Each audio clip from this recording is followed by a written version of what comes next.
Hello, I'm Colin Murray Kemp, publisher of South Carolina's HealthLinks magazines. Hi, I'm Hunter Carrison with HHK Healthcare Marketing. We want to welcome you to our brand new 5-part series, Thrive, the Future of Healthcare. This virtual symposium provides insight into the strategies used by healthcare business leaders, innovators, and influencers to create new growth and revenue opportunities in our new normal. HHK and HealthLinks team up to discuss how healthcare organizations continue to foster community goodwill, grow patient volume, and even explore new service lines throughout COVID-19. So with COVID, there wasn't a playbook. There weren't policies and procedures to follow, and we've all been grappling with having to make decisions in real time. And making decisions in real time can mean not having the strategy behind it to know whether you're making the right decisions or not. Typically that means that our guidepost needs to be doing the right thing. So we've pulled together a number of people in the Southeast in healthcare executive positions to talk to us about how doing the right thing for their community really was the right thing for their patients and their business. Part 1 of our 5-part series focuses on giving you some tools in your toolbox to create community goodwill, as well as pulling in our 2 primary care gatekeepers to talk to us about their innovative strategies. Our responsibility as healthcare educators has never been more important. For questions or more information, please visit our website at www.healthcareleadershipbrief.com. www.healthcareleadershipbrief.com. We believe that the most effective leaders will take stock of how other respected healthcare executives are operating during this time. A registered pharmacist, board-certified family physician, and certified family investigator, Dr. Hugh Durrance has been a solo practitioner in Charleston, South Carolina since 1998. In 2015, Dr. Durrance and 4 colleagues began Liberty Doctors. Welcome, Dr. Durrance. Thank you for being here. Thank you for inviting me. I'm going to start by asking you, what's the single biggest hurdle you expect to face or you're facing already as you work through the COVID pandemic? Well, of course, that would be getting test kits to be able to test our own patients, and also having enough PPE, which is personal protective equipment, in our own offices. What is one key thing that you're doing in the current health and economic climate that prepares your practice for the road ahead?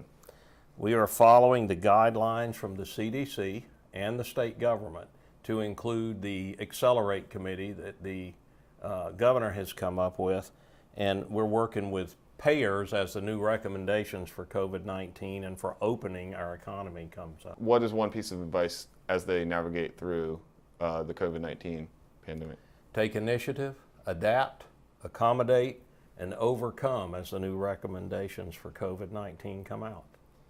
How have you had to rethink your care for in regards to your patient safety? We are doing virtual visits. We are doing telephone visits. We're doing parking lot visits, kind of a drive-through visit to keep our patients and our team members safe. We've heard before from other physicians that their groups are doing parking lot visits as well. Will you tell me a little bit more about how that operates?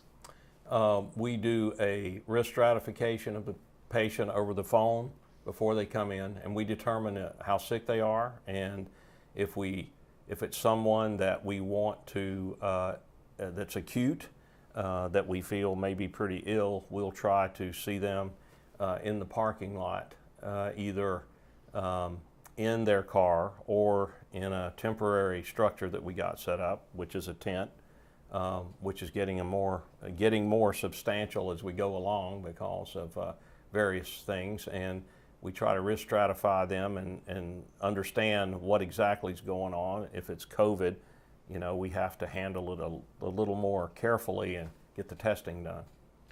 So I'm sure it's a learning curve. It is. What type of pieces of advice or what type of things have you learned in your seeing patients in the parking lot? They appreciate the fact that we have gone to these lengths to keep them safe and so do our teammates. We think we're all in marketing, and we think that brand position is extremely important at this time. Give me a little bit about how you feel the importance of having a graceful voice to your patients during this time. What does that mean to you in your practice? For us, it's letting patients know that we're open and we're available to them in multiple ways and to help keep them safe.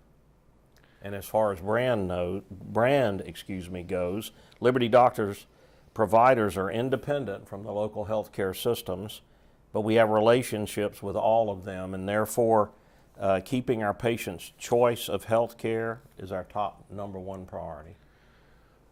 I noticed from your advertisement that you guys keep on the back cover of HealthLinks, thank you, that you guys have started to market telehealth and virtual visits. Talk a little bit about that adaptation for your practice and how the patients are responding to telehealth or virtual visits. Well, we're still doing HealthLinks, and we think it's a good publication. It's well written, and it's done really well for us from our inception, I might say. And then we have adapted our website and our portals in our EMR to try to reach out to our patients, engage them, let them know we are open, things are safe, and to educate them about COVID-19. So if I'm a patient that needs to come in, or I want to see Dr. Durrance, but I don't want to come into the office and I'm not very comfortable coming into the parking lot, your staff or your practice will recommend a telehealth visit. Absolutely. What does that look like for me as a patient?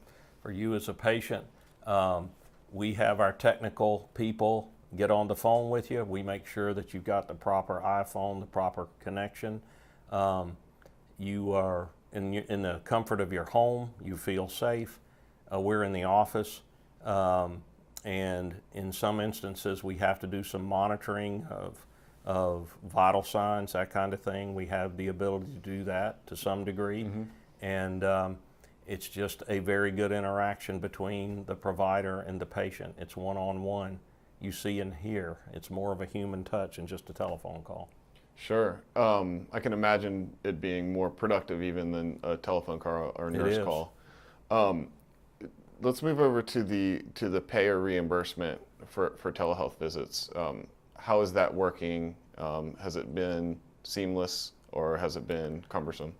Early on, we have a good team in our MSO, and early on we didn't have the ability to do telehealth visits. So within a week, we had our telehealth up and running. We had our contracts done. Our QHD, our MSO, did a very good job with that. It took us a little while to get the contracts enabled. Thankfully, our federal government and our president recognized the need for doing this early on and pushed Medicare to do it. And that helped some of the other payers, I think, figure out that they needed to do it too. And so it took a little while, but and there were some bumps in the road as far as getting it paid for, but we're there. I hope we will be able to keep at certain aspects of it. So currently the reimbursement it's working? Yes. Okay, for telehealth. It's good to know. I would ask the question, what's the most innovative aspect of healthcare delivery you put in place during this pandemic? Something that's maybe even unique to Liberty Doctors, something that we can offer to the other providers that will be watching this video? Well, as I said, when we started doing our drive-through parking lot visits, I mean, we actually set up tents to triage. I've seen them. And Yep. and as well as we set up tents for our laboratory draws, so customers could drive in, do what needed to be done, and drive out. And they've been very receptive of that. They respect the fact that we are giving them that extra margin of safety. We feel that touching a patient right now, not physically, of course, but interacting with patients is extremely important. What mediums is Liberty Doctors using to reach patients? We are using our website, as I've said. We're using our portal. We're using some short segment TV. We're using HealthLinks, and I hope you'll be tying in with your subscriptions articles that will help us assure the patients that we, as primary care and as physicians in general, our colleagues in offices, that we are doing what we need to do to keep them safe, that they need to come and do their regular health care visits. And those, you said doing what you need to do. Give me a couple examples. You said following the CDC guidelines. Give me a couple examples of what an in-office visit would be like. An in-office visit, Sure. we would triage the patient on the phone ahead of time, know what the problem is. They come to a door that is locked with a big stop sign. We have someone to greet them up front. We review the COVID symptomatic questions recommended by the CDC guidelines. We make sure those are all negative. We check their temperatures. We put a mask on them if they don't already have one, and I hope everyone now wears a mask, okay? And then we allow them to wait in their car before they do that, and then we call them in. We go through that procedure, and we take them to the room. They're immediately seen by the provider and leave. I think you have the patient confidence, but what about the confidence of the employees, of your doctors, of your nurses, of your PAs, et cetera, or even the folks answering the phone, the texts? How do you work together? How do you work and make that work seamlessly together? We have multiple meetings, and I'll have to say I'm very grateful. I think I've got one of the best teams in the Lowcountry, and we have multiple meetings. We have met incessantly at least once a week. We have an entire office staff meeting. We bring everybody up to date on the latest CDC guidelines. They have changed a great deal, day by day almost, and we take everybody's input. This is not driven from just what I think, it's everybody's input, and we encourage our people to participate, and we take their recommendations seriously, and we implement them, and that way they buy in to what happens in the office every day, and they feel safe. We have early on, before March, we put in our barriers that we needed to put in of acrylic. Everybody wears a mask. We worried about everybody, we thought about everyone wearing gloves, but we changed that because there are not going to be enough gloves. So everybody does a lot of hand sanitizer, and they do a lot of cleaning all day long every time a patient's seen. We first of all show caring in our operation, and we say every time we meet, we want to make sure that every individual on our team, that number one, they are safe, that their family is safe, that their family has what they need during this pandemic. We start there, and then we get everybody's input, and they know that they are safe in the office. They know that we're doing our very best with their input, and all of us working together to take care of our patients. And we want to give what we've always tried to give, which is the very best primary care in the Lowcountry. Has anything changed in terms of the, it seems like collaboration amongst your peers and your colleagues with different providers and from primary care to specialists? It seems like it's more important right now than it's ever been. Can you speak to that? It is more important. It's got to be.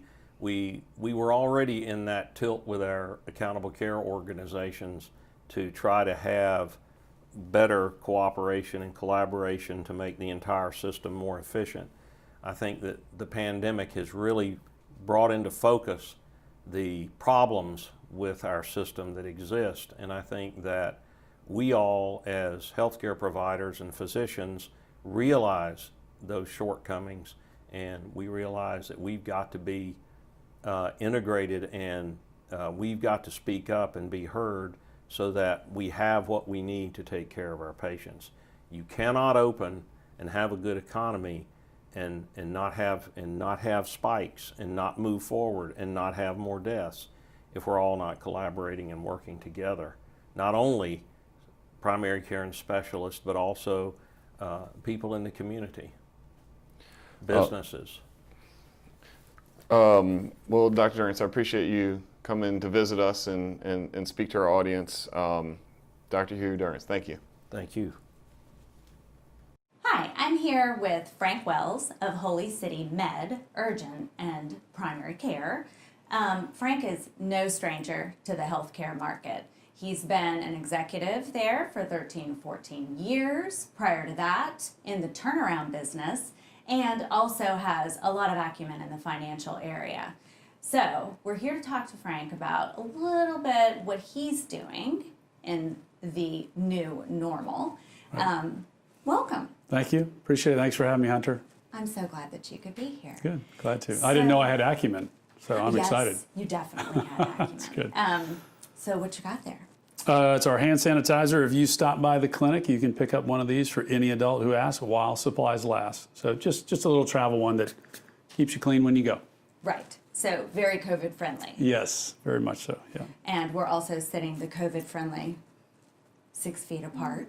Pretty close, yes. Pretty close, right? That's okay. right. So speaking of COVID-19, which everyone is probably kind of tired of talking about, but it really made us step up our game in healthcare, didn't it? It made us make a few changes earlier than we normally would have. One example is the video medical visits. So we just opened in January, and we knew we were going to add the video visits once we had a certain number of clients and employees in our plan, and pretty much after the first year. But we went ahead and did it. It really just took a couple hours to add the video medical visits to the plan, grabbed some URLs, and added the technology in the room with iPads. It's very simple to do. Our doctors love it because they can see the patient. It's not just a telephone visit like you might have a nurse visit over the phone. And so they actually get to see the patient. The only thing they don't get is blood pressure and the vitals, basic vitals. But they get all the chief complaints and the medicines and the allergies and the prior history and surgeries and everything on the patient. Really easy to do and so convenient for the patients who can't leave the house or don't want to leave the house, or they're compromised in some way, or they have illnesses that they're dealing with. And so incredibly convenient for them. It's been a blessing, and we offer it for free for folks that have lost their job or income during this time. So talk to me a little bit about that.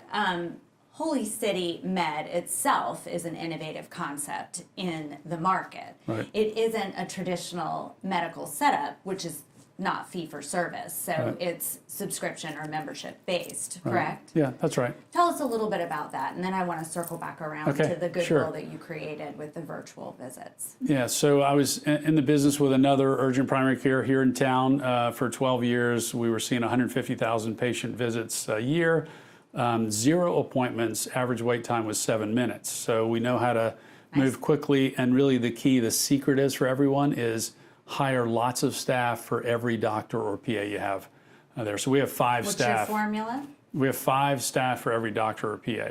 So they're running around doing a whole bunch of stuff so that the doctor can really just focus on diagnosis, evaluation, and treatment of the patient. So it makes it incredibly efficient. So coming out of that model was we accepted over 600 insurance plans. We figured out that half of the cost of providing medical services was in the insurance acceptance. The credentialing, the contracting, the filing, the people sitting in a room in front of a computer, and then trying to collect, and then trying to defend against audits because the insurance company wanted money back. It is so layered, isn't it? I mean, all of the things you have to do to be compliant. Yeah, it is. So, so we decided that we tested the model with Renew Medical downtown on King Street. The self-pay model over the last 4 years works great. And so with Holy City Med, we are a self-pay or direct pay model. We're kind of under the scope of direct primary care, but we also do urgent care. And so if cough, cold, congestion, you hurt yourself, you need an x-ray, all that stuff's included in our visits. So you don't have to go pay for a primary care visit and then stop and go pay for an urgent care visit. We do it all in one. Okay, so let's take that. Now we know what model you are. Right. Now we know how you're providing care to your community. So during COVID, a little birdie told me that you were doing virtual visits for free. Right. To to the community, to people who'd lost their jobs. Right. So I just love the goodwill that must have created for you. But where did that idea come from? So some of the restaurant owners that are friends of mine, they grew up here in town, and some of them having to lay off 900 workers, another one having to lay off 200 workers. And we thought, we just built this big, beautiful building. We've got capacity. Why not? And so selfishly, I get to keep my staff busy with seeing patients, and unselfishly, I get to offer something because we have capacity to the community where they can just get a video medical visit for free. If you've got diabetes and you don't want to go to the hospital because they're treating COVID there, it's not okay for you to just run out of your meds and be without them. So diabetes and hypertension and high cholesterol. And so we're glad to help people get a refill, another prescription on those meds during this time. Our big focus is on individuals, walk-ins, and then through companies, through small businesses and medium-sized businesses to keep their employees healthy. But I'm glad to use that as a resource. We have it, why not? So. And a note to those of you who may be listening or viewing, since Frank is a actual subscription or membership model, he isn't really going to have to ride the roller coaster of the reimbursement of virtual telehealth. Right. So we know that you are, many of you that are in the fee-for-service, and that's something to factor in. However, I feel like, and do you agree, that virtual visits are here to stay? I think so. Yeah, they were very small acceptance. I think MUSC, Dr. Ed O'Brien, about 3 years ago, I think maybe next month, started the virtual visits at MUSC, and very low adoption at first, and now it's huge. Now everybody has virtual visits or video. We like to call it video medical visits because telehealth might be on the phone. We sort of start on the phone. They call 843 Holy City, take all the information, and then the part of the visit that is video is with the doctor or PA that does the evaluation. So yeah, I think they're here to stay for a certain percentage of the population. Obviously, we can't draw blood or shoot an X-ray or give injections or do labs over video, not yet. Oh, wow. But one of the biggest innovations, I think, other than video's been around for a while, but the biggest innovation is something we laughed about 6 years ago. What's that? We said, let's do drive-through medicine. And it was sort of a joke. But now, so we don't really do drive-through medicine, we do drive-through testing. So people will come through their drive-through and do the COVID test in their car, because the safest place for them to be and not expose the infection to other people is in that capsule, if you will. Roll down the window. My staff are in the PPE, the proper PPE for that, and they'll do the test right in the drive-through. So how easy or difficult was that to implement? It was super easy. I mean, if you have the location, so for us, we're standalone locations, clinics. Okay. If you're in a in a mall or in a strip center, I imagine it would be very challenging to try to figure out how to maneuver. Like MUSC's was in the Citadel Mall area. That's right. Well, they took a whole parking lot to do that, so I could use my parking lot to do that. It was super easy. So it's kind of like a Chick-fil-A. Remember, Chick-fil-A had a drive-through, but then when they realized so many people use it, they added the covering.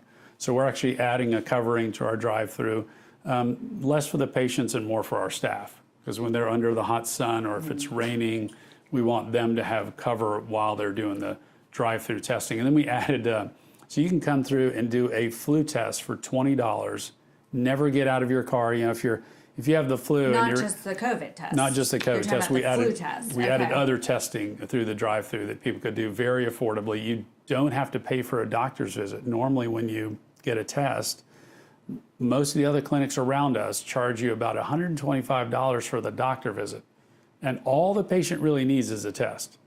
So we added our COVID test is $80.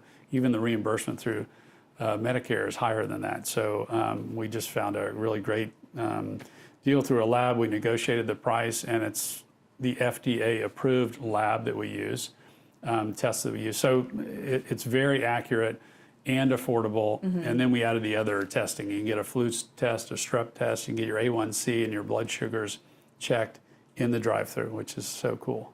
That is cool.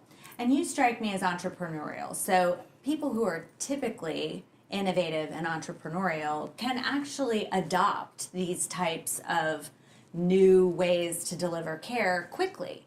But I find in healthcare that quickly isn't always the case.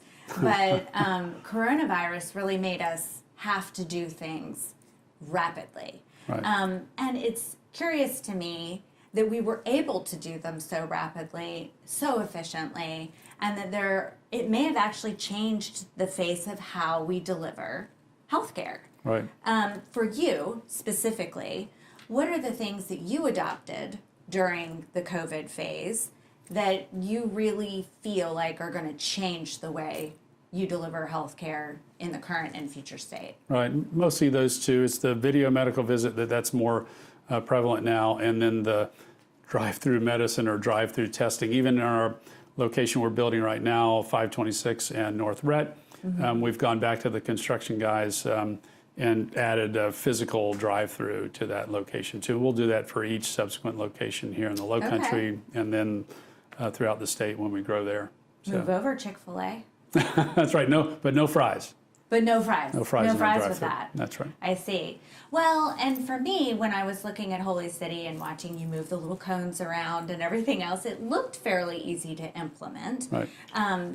Did you, for the video piece, feel like that was easy to implement and easy to keep as well? Or has that been a little more complicated? No, incredibly easy. We were going to do it anyway. It just moved up the timeline to implement it, and it was very simple. Okay. Again, and back to the drive-through testing, logistically easy for us because we're a standalone location and no other building is right around us or right on Savannah Highway at 526. So we right on the road, but we have plenty of parking around us to be able to manage and create the drive-through in front of our clinic, in front of our front doors. So you're a native Charlestonian, Yes, correct? Pork out. yes. Born in Roper Hospital. Born at Roper Hospital. Okay. So giving back to the community is something that I would imagine is important to you. On a long-range view, creating community goodwill on an ongoing basis and being there for these businesses that you are actually Right. providing health care, how does your model of healthcare delivery system allow you to really establish good community? Right, yeah. Well, it starts internally with our staff, so treating people well. We have profit sharing. We do 12-hour shifts, so I buy them lunch every day, matching retirement plan. We have gift cards that we buy from Walmart and have available for them to hand out if somebody comes in and they may have a challenge filling their cupboard with food or staff. Wow. And so we kind of do that internally, but then externally is the way that we offer medicine. I think being a manager, a business owner, a steward of other people's lives in the workplace is such a great privilege and opportunity. And so our goal is to help them. So if it's so expensive now to have health insurance, but great when you go to the hospital, but you can also buy catastrophic hospital coverage that covers that portion of it for about a third of that cost. And then the preventive care that most people have to pay out of their pocket, even though they're insured. Right, because 1 out of 20 people who are insured meet their deductible. The other 19 out of 20 people never meet their deductible. So when they go to the doctor, they pay $200 or $250 for a visit, so they don't go. Right. So our point was, let's make it incredibly affordable. I know a high volume system. I did it before at the last company where we sold a year and a half ago to a company outside of the state. And they changed a bunch of things. And so interesting, they changed a bunch of things that we implemented. And so I can do it without being a conflict with them. And be able to offer that to employers at a rate that's $37 a month for unlimited medical visits. And it's, Wait a minute. What? so Say it again. so it's $37 a month, unlimited medical visits, and the real key is it includes the EKG and the X-rays and the in-house labs and the Wow. testing and the shots and the flu and strep. All that's included. Where normally you go and you pay a fee, and then you show up at the doctor and they're like, "Oh, I need an X-ray." Well, that's $80. Oh, I need an EKG. That's $100. We just knocked all that out. Primarily, we're able to do that because we got rid of the insurance plans. We don't have to file and do claims and have people sitting in a room filing all these things. People walk in the door, they can pay us $97 and be a walk-in Right. and get all that stuff and walk out the door, and that's it, they're done. So when we don't have expenses in following up with people and filing claims and mailing statements and invoicing, we pass that savings on to every one of the patients that comes and sees us. Is it primarily your reduced FTE count that allows you to do that, or is it Well, it's literally that and like, expense. It's less people, right? Less labor in processing claims. Okay. Because someone walks in the door, and a company pays us $37 for the month, and that employee can come as often as they like and get testing. And really, the key is to have preventive care. So if you're Okay. really going to take care of your employees, you don't want them to end up in the hospital. That's where it gets really expensive. Right? We love the hospitals there because Right. they have all that stuff and robotics and all the imaging and stuff that they can do there. But you want to prevent that expense, so, and that's through prevention. So if you're, 11% of our workforce is diabetic, type 2 diabetic, and so they need a certain amount of visits to check their sugars and check their current sugars and their A1C, which goes back 90 days and looks at where your fluctuations are to try to help people be more compliant. Hypertension and heart disease and high cholesterol and all those things need preventive visits. We just said, look, it's not $250 anymore. It's $37 a month. Come as often as you want. So we're actually looking to drive up the frequency of doctor visits. So I can come see you every day. You could, but we know you won't. Right, But but if I you could. come every quarter, you can. Yeah, absolutely you can. But if you come every quarter, or at least every 6 months, it's more than the national average. Yes. The national average is under 2 visits a year, and we actually want people to come see us 4 times a year as a nice rhythm. You get to know the doctor, and they'll do it if it's super fast and affordable, and if the quality is very high. Our doctors and PAs are all ER trained. They're great at urgent primary care because when they look at you, they start at the worst that can happen, which is their ER eyes. And then once they realize that you don't have meningitis, and you're not going to die of a PE right now or heart attack, What a relief. yeah, then they can treat your normal symptoms. And then if it's just cough, cold, congestion, that's easy for them because you're not dying. Right. And they take care and address the symptoms. And we built our system around the fact that they can do that very efficiently with enough staff around them, the in-house testing, the x-ray. And if we have to send out to a specialist, we've also created a direct specialty network that has great discounted self-pay pricing for their services. If they come Right. as part of the Holy City Med. Well, we've just negotiated with our referral specialists here in town to say, please offer us a great self-pay price. And so there's a imaging center that'll do a CT for $260. Right. And if you go to an expensive place like the hospital, that's $700, $800, $900 or more for the same Yeah. test. So it helps people out. And if you're not going to hit your deductible, it's all out of your pocket anyway.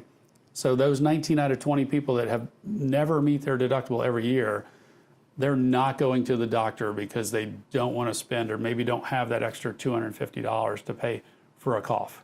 Well, I love how you are helping us to improve our health status here in Charleston. And we'll be looking to see how the Holy City Med model does in the future state. Great. Thank you for joining us. Thank you so much. Appreciate the question.